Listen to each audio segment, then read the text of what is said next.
Welcome, ladies and gentlemen. Glad to have you back, and thanks a lot for your support. Ladies and gentlemen, a few days ago, we were treated to some shocking and pathetic scenes when our ladies in the country, together with Gen Zs and their supporters, went to the streets to protest and express their anger about the killing of our women in the country. And the procession was very, very peaceful. They didn't have any weapons. They were just chanting, "Stop killing women." They never posed any threat to anybody. They were never looting. They never had such intentions. And majority of them were women. Then we saw the police being unleashed on them, harassing them, beating them, and people were like, what exactly is happening with the UDA administration? Kindly take a look at some of these pictures. Hello?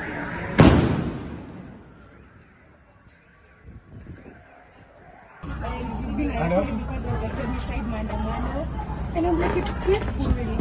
Hello? It's peaceful, so I don't know why. Women who are being killed in this country, and this woman who is also should be outside here talking about women being killed is putting me in this car, not telling me why, and because I was here protesting about women being killed. No. What's your name? My name is Gloria Wivanda, and I am being held here against my will without being told why. Female, and that's not right. It's not fair that we can't live well in this life, Yani. You disappear, you come back in a sack. That's not fair. Huyu ni mnyama. Huyu ni mnyama. Haya guys.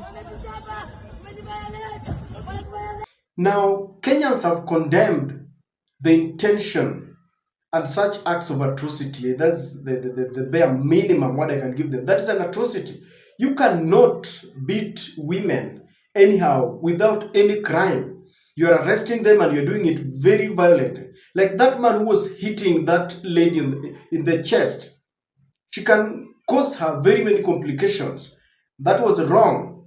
At a time when the police is defending itself that they are peaceful, at a time when the DCI is saying that they never abduct people, if you can do this to ladies just protesting against killing of many of their own, and the people who are doing this are also fathers, and I believe they are married to women. They were born of women, and they have sisters. And so this attracted condemnation, and one of the very many people who decided to air their views is the Amnesty Kenya. And then when they condemned this, the US Embassy, Nairobi, also condemned this, and I want us to look at that very fast. Amnesty International is saying that on this International Human Rights Day, we condemn the violent tear gassing and arrest of peaceful protesters in Nairobi, calling for an end to femicide. Hashtag free Irungu Horton. Hashtag end femicide Kenya. Hashtag Human Rights Day and Amnesty. This was Amnesty Kenya. So when they did this, US Embassy decided to air their views also, and it was a warning. They are saying, regrettable and concerning to see police action against Kenyans exercising their constitutional rights to assembly and protest peacefully on International Rights Day and every day. The United States supports efforts to end femicide and protect the human rights of all people. But ladies and gentlemen, you will agree with me that just expressing regret is not enough.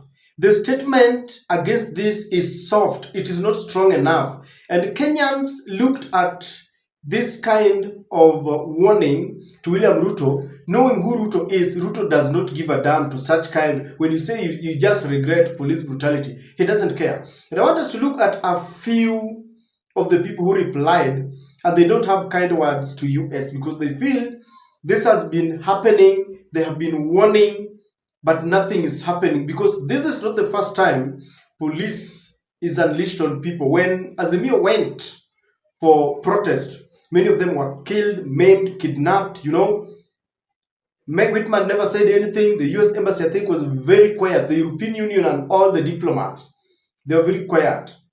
When Gen Zs were killed, they only talked when they realized that Gen Zs had started saying their next destination would be the US Embassy. So some of Kenyans were saying, sanction William Samoei Ruto and his minions. What I want to read them very fast, then we collect them together. These are crocodile concerns. Some feel you cannot pretend that you are concerned. And someone is giving us a picture of Ruto and Meg Whitman holding hands and they're saying something has changed. Ooh. You've been cozy with this government for the past 2 years. It's hypocritical to now act like you are against their actions. You've been complicit. You are part of the problem. Are you sure on this? They're asking the US. Are you sure you are concerned? Meg went and you woke up. But this statement isn't it.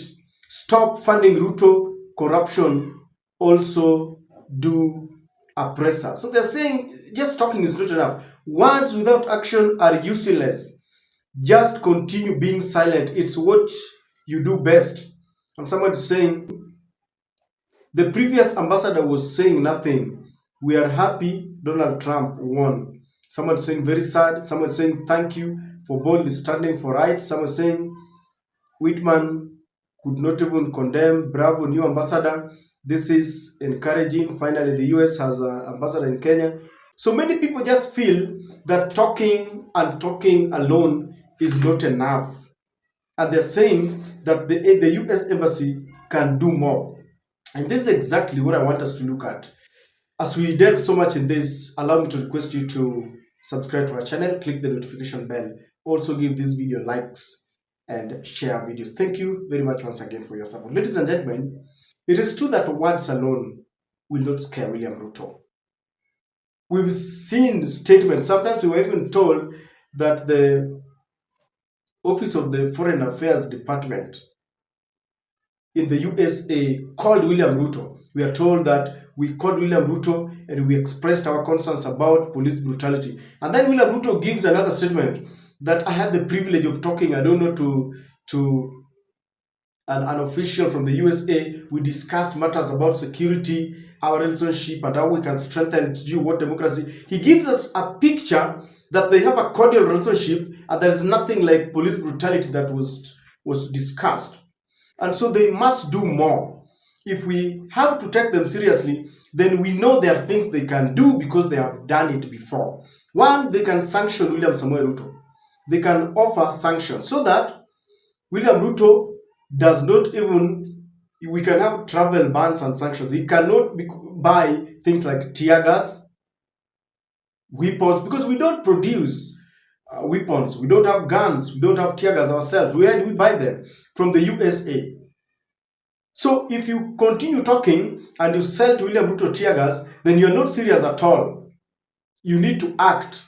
Words without action is dead, like James says in the Bible, faith without action is dead. So they need to issue sanctions and travel bans. They need to declare him a persona non grata if we have to take them serious.